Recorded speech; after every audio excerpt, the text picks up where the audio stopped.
Si Hagar at si Ishmael. Ikalabing-anim na kabanata. Si Sarai na asawa ni Abram ay hindi magkaanak. May alipin siyang babae na taga-Ehipto na ang pangalan ay Hagar.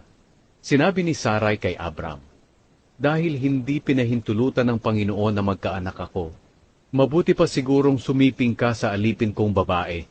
Baka sakaling magkaroon tayo ng anak sa pamamagitan niya." Pumayag si Abram sa sinabi ng kaniyang asawa, kaya ibinigay ni Sarai si Hagar kay Abram para maging asawa nito. Nangyari ito matapos manirahan si Abram sa Kanaan ng 10 taon, at nagbuntis nga si Hagar. Nang malaman ni Hagar na buntis siya, hinamak niya si Sarai. Dahil dito sinabi ni Sarai kay Abram, "Ngayong buntis na si Hagar, hinahamak na niya ako. Ikaw ang dapat sisihin. Ibinigay ko siya sa iyo, at ikaw dapat ang sumaway sa kanya. Ang Panginoon na ang humatol kung sino sa atin ang tama." Sumagot si Abram, "Kung ganoon, ibabalik ko siya sa iyo bilang alipin mo, at bahala ka kung ano ang gusto mong gawin sa kanya." Simula noon hindi naging maganda ang pakikitungo ni Sarai kay Hagar, kaya lumayas na lamang ito. Nakita si Hagar ng anghel ng Panginoon doon sa bukal ng tubig sa ilang.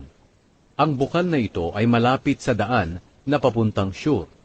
Tinanong siya ng anghel, "Hagar, alipin ni Sarai, saan ka ba nanggaling at saan ka pupunta?"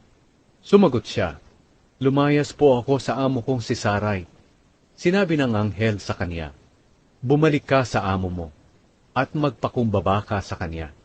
Pagkatapos, sinabi pa ng anghel, "Pararamihin ko ang lahi mo, na ang dami nila'y hindi mabibilang." At sinabi pa ng anghel ng Panginoon sa kanya, "Buntis ka na at hindi magtatagal ay magkakaanak ka ng lalaki.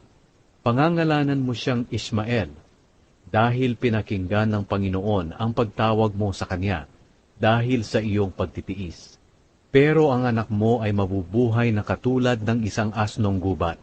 Kakalabanin niya ang lahat, at ang lahat ay lalaban sa kanya, kahit ang mga kamag-anak niya ay lalaban sa kanya." Tinawag ni Hagar na Diyos na nakakakita ang pangalan ng Panginoon na nakipag-usap sa kanya. Dahil sinabi niya, "Tunay bang nakita ko ang Diyos na nakakakita sa akin sa lugar na ito?" Iyon ang bukal na naroon sa gitna ng Kadesh at Bered na tinatawag na Beer Lahai-roi. Bumalik si Hagar kay Sarai at dumating ang panahon na nanganak siya ng isang lalaki. Pinangalanan ni Abram ang bata na Ishmael. Nasa 86 na taong gulang si Abram nang ipinanganak si Ishmael.